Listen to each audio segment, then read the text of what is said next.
The New World, of which our country is the most important part, was discovered by Christopher Columbus in 1492. When that great man set sail from Spain on his voyage of discovery, he was seeking not only unknown lands, but a new way to Eastern Asia. Such a new way was badly needed.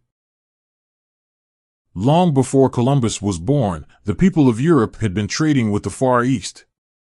Spices, drugs, and precious stones, silks, and other articles of luxury were brought, partly by vessels and partly by camels, from India, the Spice Islands, and Cathay, China, by various routes to Constantinople and the cities in Egypt and along the eastern shore of the Mediterranean. There they were traded for the copper, tin, and lead, coral, and woolens of Europe, and then carried to Venice and Genoa, whence merchants spread them over all Europe. The merchants of Genoa traded chiefly with Constantinople, and those of Venice with Egypt. While this trade was at its height, Asia Minor, from the Black Sea to the Mediterranean, was conquered by the Turks. The caravan routes across that country were seized. And when Constantinople was captured, in 1453, the trade of Genoa was ruined.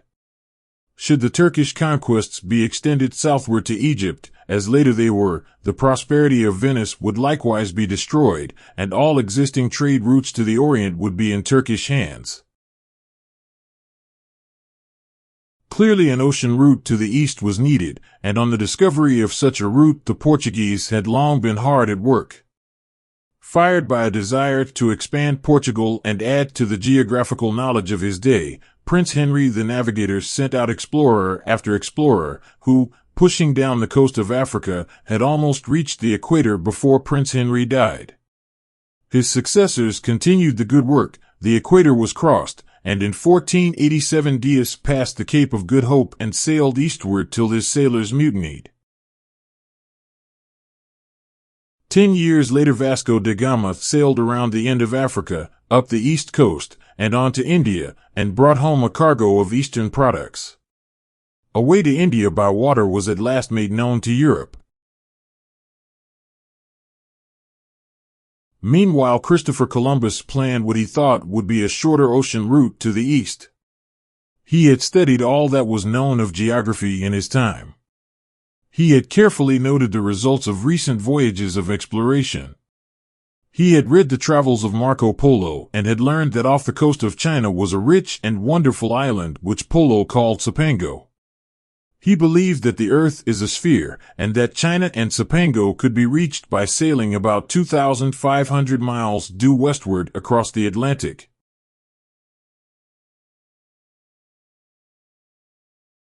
To make others think so was a hard task, for nearly everybody believed the earth to be flat, and several sovereigns were appealed to before one was found bold enough to help him.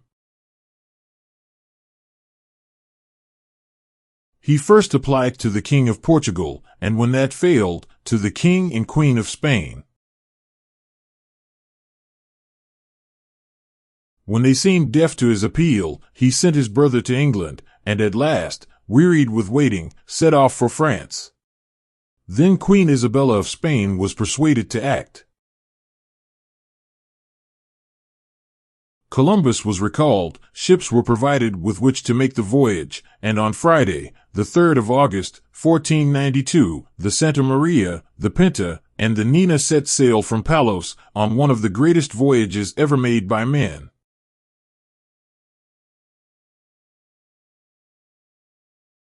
The little fleet went first to the Canary Islands and thence due west across the Sea of Darkness, as the Atlantic was called. The voyage was delightful, but every sight and sound was a source of new terror to the sailors. An eruption of a volcano at the Canaries was watched with dread as an omen of evil. They crossed the line of no magnetic variation, and when the needle of the compass began to change its usual direction, they were sure it was bewitched. They entered the great Sargasso Sea and were frightened out of their wits by the strange expanse of floating vegetation. They entered the zone of the trade winds, and as the breeze, day after day, steadily wafted them westward, the boldest feared it would be impossible to return. When a mirage and flights of strange birds raised hopes that were not promptly realized, the sailors were sure they had entered an enchanted realm.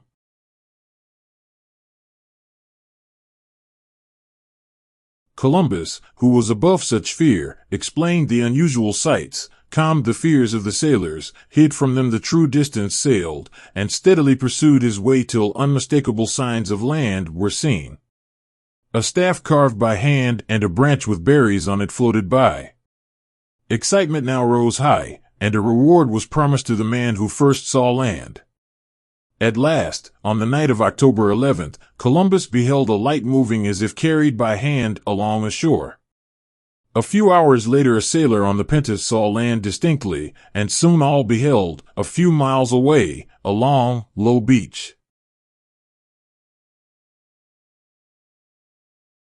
Columbus thought he had found one of the islands of the Indies, as the southern and eastern parts of Asia were called.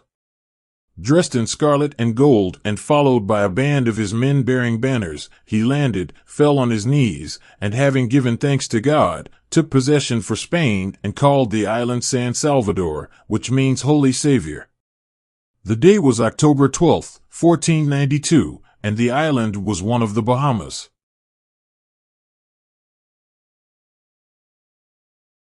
After giving red caps, beads, and trinkets to the natives who crowded about him, Columbus set sail to explore the group and presently came in sight of the coast of Cuba, which he at first thought was Cipango. Sailing eastward, landing now and then to seek for gold, he reached the eastern end of Cuba, and soon beheld the island of Haiti. This so reminded him of Spain that he called it Hispaniola, or Little Spain.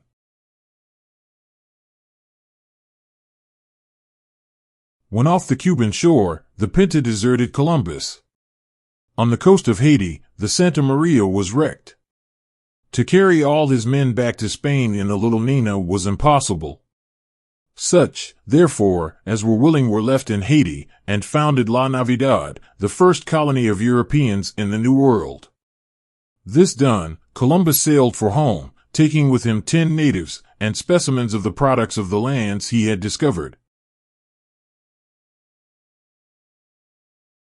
The Pinta was overtaken off the Haitian coast, but a dreadful storm parted the ships once more, and neither again saw the other till the day when, but a few hours apart, they dropped anchor in the haven of Palos, whence they had sailed 7 months before.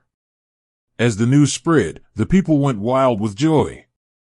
The journey of Columbus to Barcelona was a triumphal procession. At Barcelona he was received with great ceremony by the king and queen, and soon afterward was sent back with many ships and men to find a colony and make further explorations in the Indies. In all Columbus made 4 voyages to the New World. On the 2nd, 1493, he discovered Puerto Rico, Jamaica, and other islands. On the 3rd, 1498, he saw the mainland of South America at the mouth of the Orinoco River. On the 4th, 1502-4, he sailed along the shores of Central America. Returning to Spain, he died poor, neglected, and broken-hearted in 1506.